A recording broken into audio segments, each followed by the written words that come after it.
Hello everybody, welcome back to another video. Today I'm doing a Durham video because they're definitely my...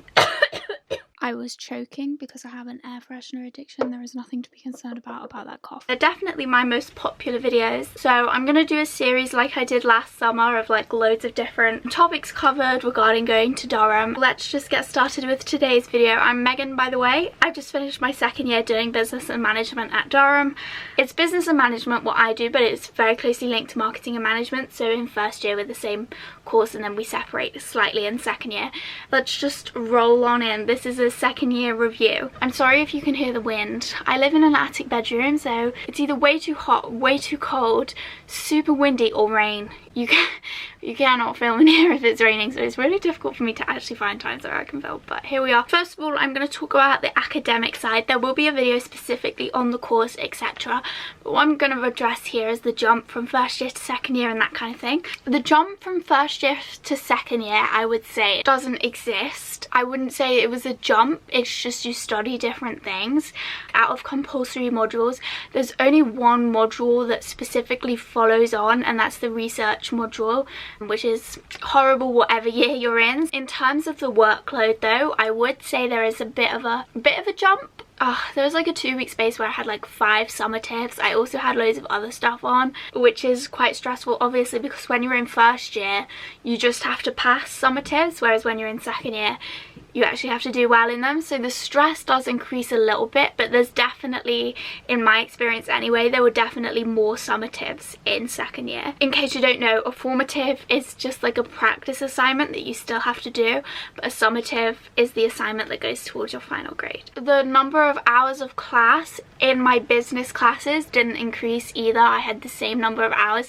They didn't decrease either, but you pick 6 modules, and one of my modules is a language module. That was that 6 hours a fortnight, so that definitely increased my timetable. But if I hadn't picked a language module, my timetable would have been the same. I think the timetable is roughly 2 to 3 hours a module a fortnight. It only increased because of French. Now I'll talk about this because it's sort of academics as well, which is time sorting out third year. So this is something that you have in second year that you don't have in any of the other years.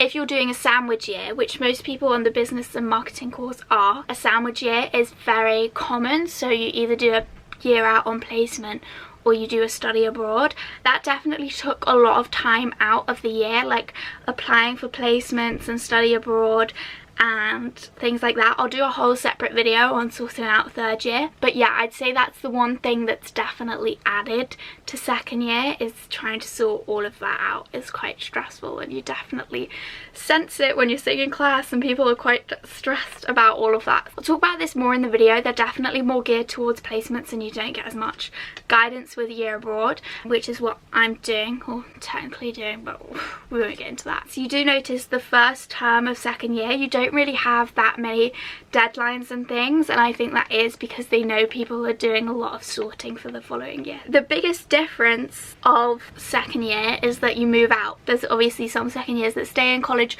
but in general you move out. How did I find it living out? In general, I loved it way more than living in college, just because I have a lot of allergies. So the food in college, they did try, but like in general it didn't really work for me. It felt like a little bit of a burden, so in the end I just sort of gave up on college food, even though I didn't have kitchen. So I just ate an awful lot of Tesco sushi, whereas this year I was actually able to cook and things, and even though our kitchen was tiny, at least I had a kitchen, so that was good. I definitely much preferred that. In terms of living out, that was definitely the biggest benefit. This is really weird. The first few weeks of second year I didn't actually use the toilet in my house because I live so close to the library. I didn't really know my housemates that well before we started.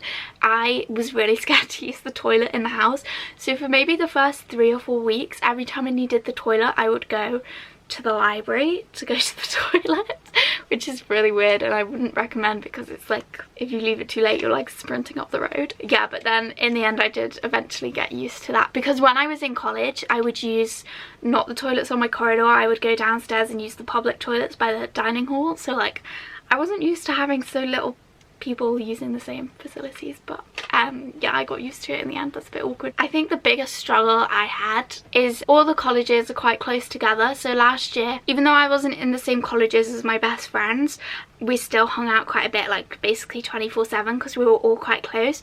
Whereas this year I was right in the town centre, but my friends lived out in Gilesgate and they lived quite far, like I think I worked it out like almost 3 miles away. So every time I wanted to hang out, it's like it had to be arranged and it was a long walk, and that was, I think that's probably the main thing I struggled with this year, because I think that makes you feel quite lonely, definitely compared to last year where after first term I hung out with my friends like literally 24/7, like I literally didn't leave.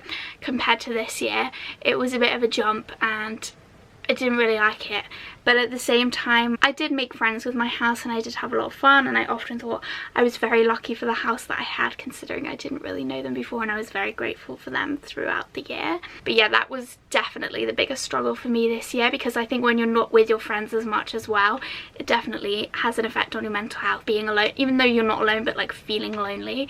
And then in terms of social life, compared to first year where I would go out like 3-4 times a week, this year we didn't do that much, and I think that was because a lot of my friends were just preoccupied, which I guess is okay. I wanted to, but like my friends weren't really into it, I guess because they lived further away and they had their own stuff to do. That was a bit like because I get that some people want to settle down, which I guess was what they were doing, but they got me into nights out in the first place, so like don't get me all hyped up for nights out and then second year just be like, oh, now it's time to chill out, because I don't think at the ripe old age of 19 I'm ready to like tone it down in life. But we did have a lot more house parties, which I really loved. Natasha was basically throwing house parties all the time, which was really fun and exciting and groovy. I love a house party, so they were really good. We also had mini house parties of like just 3 or 4 people, which is definitely fun as well, and something you can't necessarily do in first year because you have a lot more facilities open to you in your own house, like a kitchen and a TV and stuff in second year, so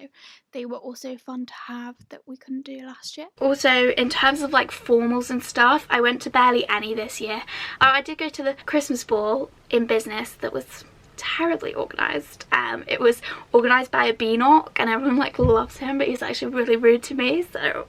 And then I went to the finance ball, which was good, although I sat next to like, well, I'm not going to get into what I was sat next to, but that was weird. And then I also went to a John's formal. I didn't actually go to anything in Mary's, which I regret a little bit. Also, I can't really complain because we didn't try get in, so not really a thing. I think I would have gone to more this term, but this term didn't exist, so there'll be a different video on how Durham handled COVID. And then in terms of like involvement in the uni life, last year I did a few different like random things in the college that I didn't really get that into, but just joined for the sake of it. Whereas this year the one thing I did get really involved in was the fencing team, because Caitlin does fencing.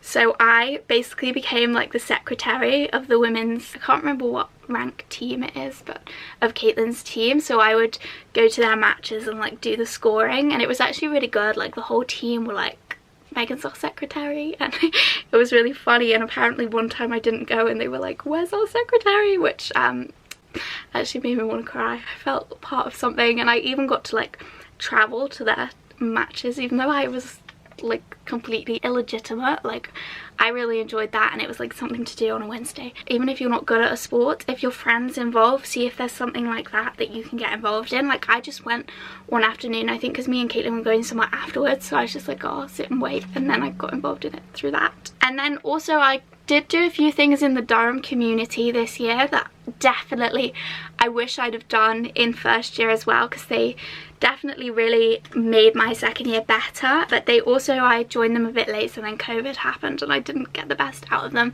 But I joined a community choir, which was definitely, I was definitely the youngest there. It was more of like an adults thing, but I made some friends. I made some really clever friends, like a really high up doctor that graduated from Cambridge and is like a specialist in his field. Yeah, and I did a performance with that choir. I can't sing, it's a choir for people that can't sing, so it was like quite nice.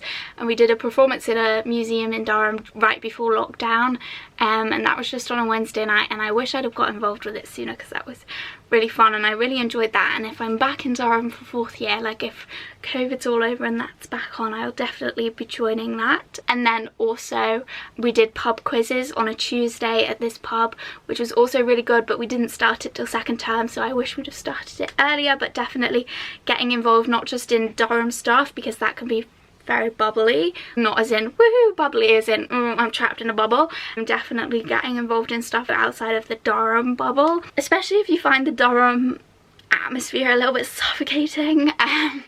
Then it's definitely good to like branch out of that. Oh, I also did the ski trip as well, which I definitely recommend. That was fun, though terribly organised. Terribly organised. I forgot to add to involvement, I was also on the exec for Welsh Shock, which I thought was really good. I definitely recommend, if you have the chance to be part of an exec, go for it, because you make loads of friends on the exec. It's like automatic friends that you can make, so I'd recommend that. And then in terms of uni facilities, I joined the gym this year, and I'm actually really excited because I'm getting my money back because of COVID, which is very exciting. Didn't think that would happen. And it was new this year, it's a new gym this year, and it was super cheap as well. It was £120 for the entire year, and I'm getting however much of that back. And then also with the uni facilities, in 1st year, if I was struggling, I just sort of struggled by myself, whereas this year I actually used like student support, and that was definitely really helpful. So if you're struggling, definitely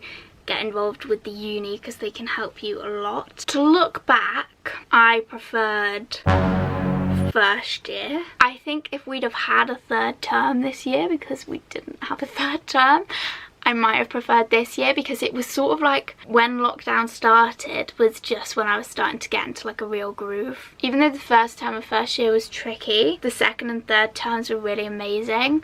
So I think on average, when I look at the two, my average mood was definitely a lot lower this year. Even though I still had fun and things, in general I wasn't in the best state to enjoy things. But in no way was 2nd year bad. In terms of the Durham experience, no way was 2nd year bad. Myself probably wasn't in the best state for 2nd year. I was a bit emotional this year, so but like in terms of the Durham, what I got from it, and like in terms of physicality, I think 2nd year was absolutely fine and I enjoyed it. I want to confirm, because sometimes I might show a bit more negative stuff, I think, because based off a TikTok comment, I think YouTube gives off the impression I hate Durham. It's not the case. So yeah, both years were good. I was just picking the best one out of the two, okay? And I can't really pick this one as the best because we lost 1/3 of the year. So like, I don't hate Durham, I'm just giving my opinion. Overall, that is my 2nd year review of Durham. Stay tuned, subscribe, because I've got plenty of videos coming. If there's a question that you've asked me on Instagram and it's not been answered, it's because it will fit more in another video that's coming in this series. So I hope you enjoyed this video. If you did, don't forget to give it a big thumbs up and comment down below any specific topics you want covered in the Durham series, or if you've got any questions about anything, I'll try and answer them to my best ability. But please don't ask me to do your application for Durham, because someone did that the other week. Please don't ask me to do that. But if you have any other questions, feel free, and I'll see you in the next video. Bye.